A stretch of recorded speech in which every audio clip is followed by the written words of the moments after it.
let's talk about what is quite possibly the most anticipated album of the month for all of us as a group. And a band that is no stranger to our top 10 end of year lists. We have Rain City Drive with their third album, Things Are Different Now.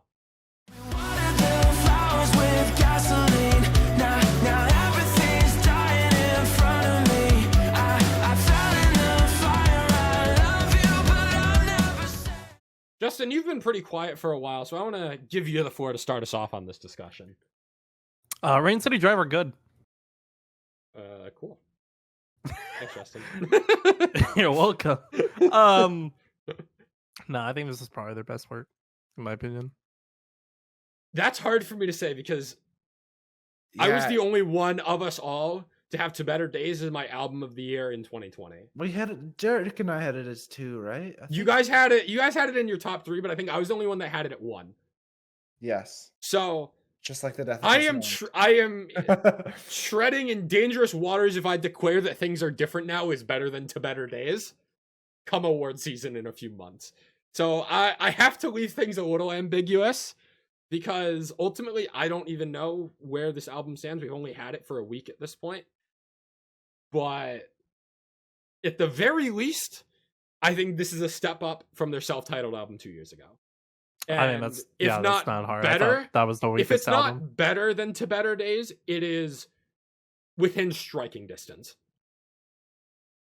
I think this album has higher highs for me compared to Better Days, but I think To Better Days been more consistent top to bottom, has been a bit easier to listen. I'd go the opposite way. I would also go the opposite. This is more consistent. That's why I said to me. Well, and that's why we're saying to me. That's fair. The opposite. What were you saying, Jacob? Because I did cut you off. Just that's the opposite. I think this is more consistent and better. To Better Days has more highs. I think maybe it's just me, but I think they leaned more into the rock than the pop in this album. Yeah. There's a couple of poppier songs on here. Like I think Concrete Closure, and I think you could argue Disarm the Hourglass as well are more pop. But yeah, other than that, I think there's some heavier moments on this album, like in Medicate Me, that ending breakdown, and I think we'll get to Sacrifice later, but Sacrifice as well. I think the general sentiment that I wanted to get off with this album was such a breath of fresh air to me. 2024, there have been a lot of bands to release albums this year that I have felt somewhat let down or disappointed in. Think of bands that were previous top 10 album of the year winners.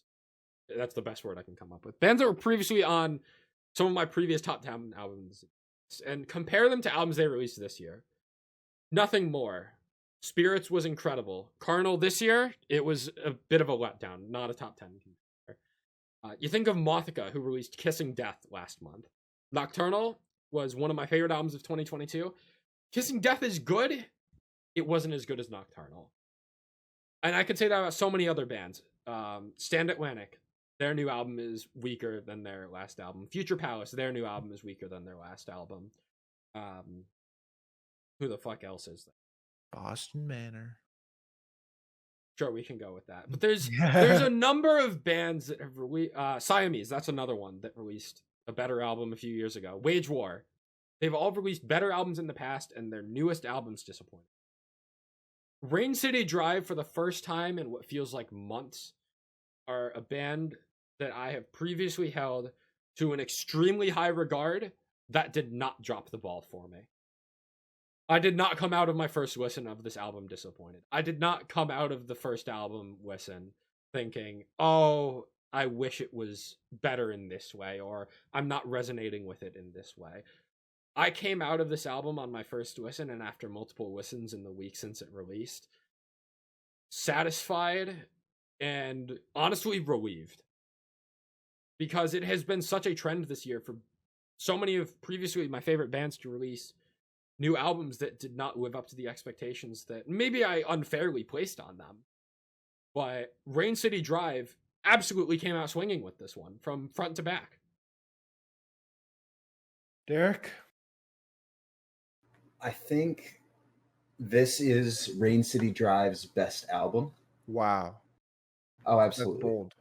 I will say I think it ends the strongest of any of their albums and starts the weakest.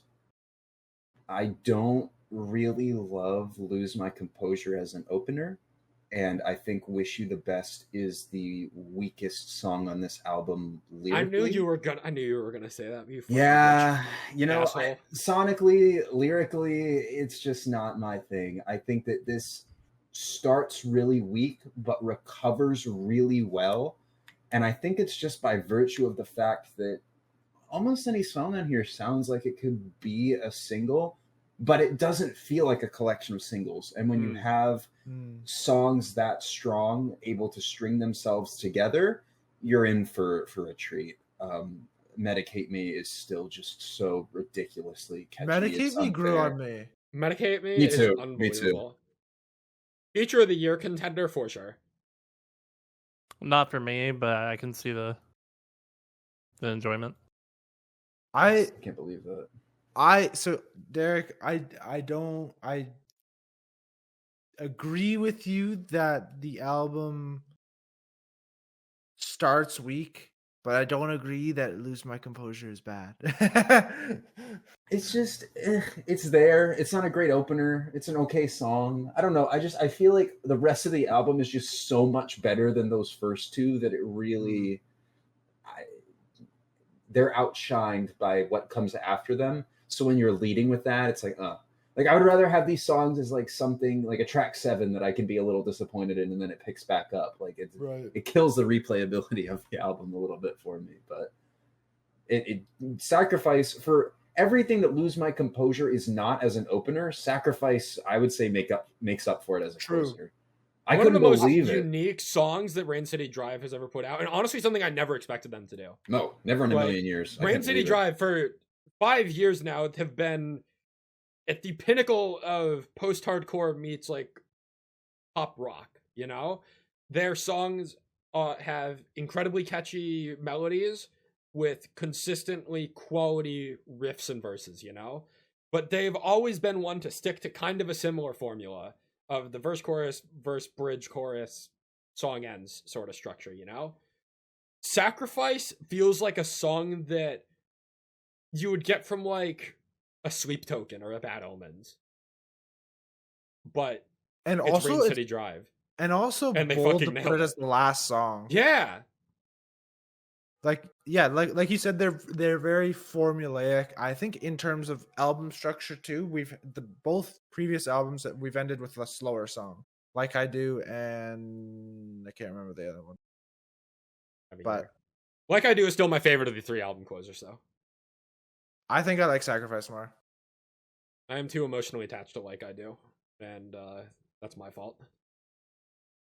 It's crazy that Sacrifice is like one of the best songs on this album, but it's also mid-table on this album.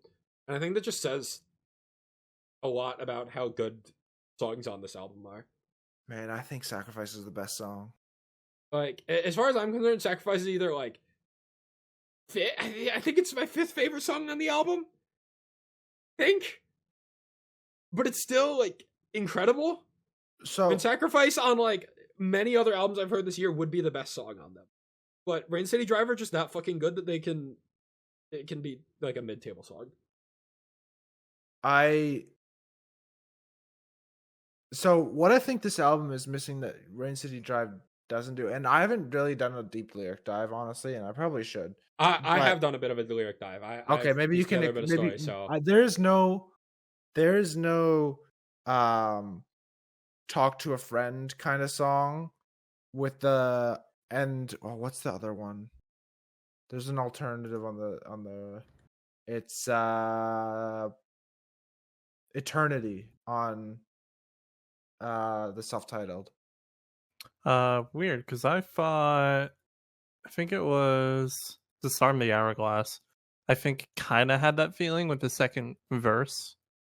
Let me see. That's what I was comparing. I kind of got it from Neverbloom.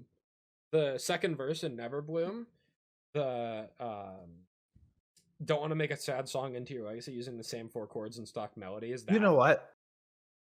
I'll give it to you. I'll give that one to you, Jake. Justin, what are you talking about? I think in Disarm the Hourglass there's a bunch of questions that are asked, and I think that's where I was coming from.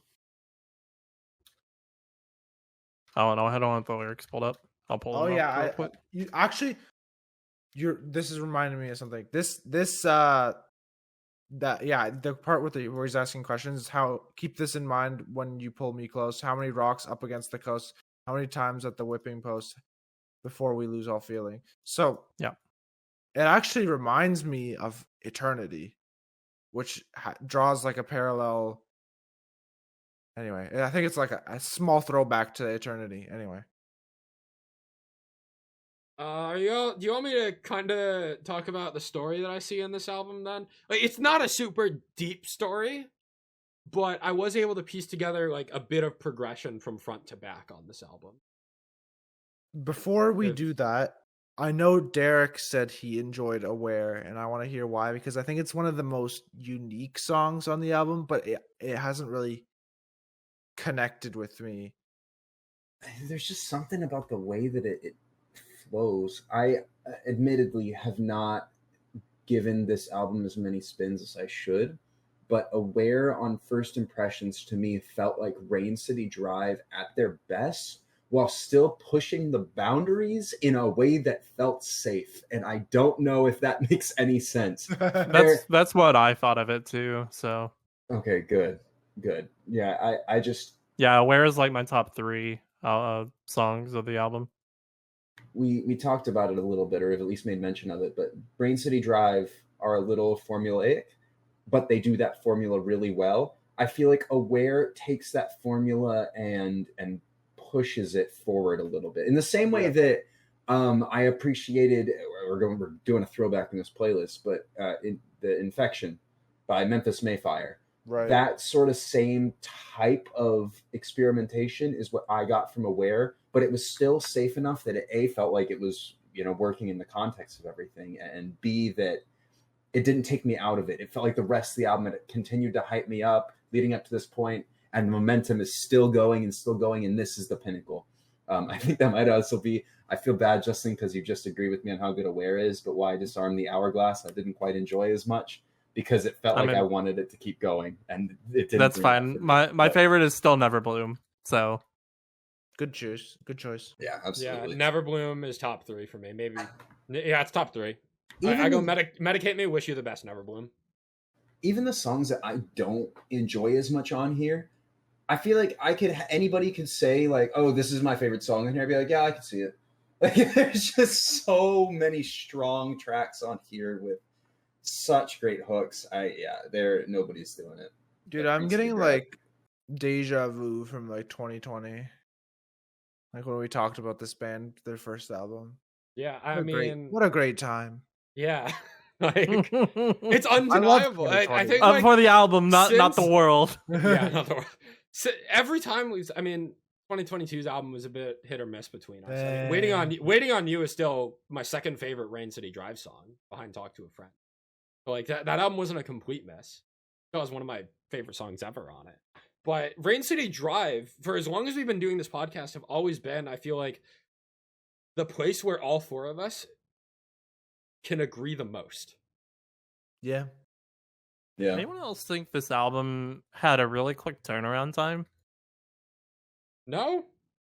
You mean like it's only from the self-titled to this album releasing?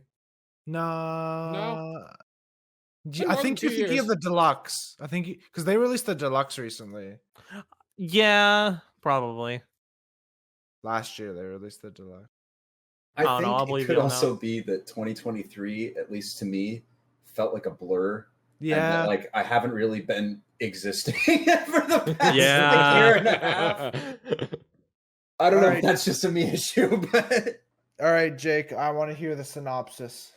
All right, so story time. Things are different now. I think this album in the lyrics, it gets a lot deeper into the themes of a breakup, but I feel like this album is telling the story of trying to process leaving a relationship or a friendship behind, Lose My Composure kind of says it in the name. You're losing your composure from this breakup happening. And then Wish You the Best really dives into the toxicity and the attachment of someone that you were previously in love with, and you're trying to create distance, but now that they aren't a part of your life, you still kind of miss them being there anyway. I only wish you the best, even though you're the worst. And when I'm feeling depressed, I miss the way that it hurts. I love the vocal delivery of that as well. You get into Concrete Closure and Medicate Me, which kind of continues to dive into the self-loathing aspect of it. Over Me is, again, talking about still just processing the grief of thought that you'd grow old with me, now you're over me, and still kind of in disbelief of the breakup actually happening. And then you finally get towards the back half of the album with Frozen and Never Bloom, where feels like you're frozen, stuck in my mind, flooded with emotions, blurring the lines. And then you get into Never Bloom, where I think Never Bloom is the song where you kind of flip the switch and start to process everything. Tell me the reason I don't believe it, don't know where to lay the blame, try to be so strong, look at me choke on words I never got to say. So I'm interpreting this as if, I know Never Bloom is about, I want to say Matt's grandfather who was dealing with dementia or Alzheimer's. I don't remember exactly what it was. But it's a very personal song, and I feel like it holds that meaning, but I feel like in the context of the album, if we are playing along with the idea of this being about a relationship breaking up, Never Bloom kind of serves as the moment on the album where you recognize and accept that things are over. And yeah, from there you enter the back half of the album, and I kind of didn't piece together any lyrics from the back half because I haven't resonated. Like the stretch of Aware, Disarm the Hourglass, and Elusive Dream lyrically I haven't connected with as much. But then you get into Sacrifice, which is basically like, it's about sacrifice and what are you willing to give up for like a brighter future is kind of how I interpreted it. And given the unique song structure of it as well, it really feels like triumph in that acceptance, whereas Never Bloom is like the sad side of the acceptance. You get to Sacrifice, and it's like you've processed the acceptance a little more and realizing that things are different now. Things aren't going to be the same. Things don't have to be the same, and you can move on. So that's kind of the story that I've pieced together. Again, it's not super conceptual in the same way of Take Me Back to Eden or however many other concept albums, a lot of the stuff that Valiant Hearts has done, that sort of.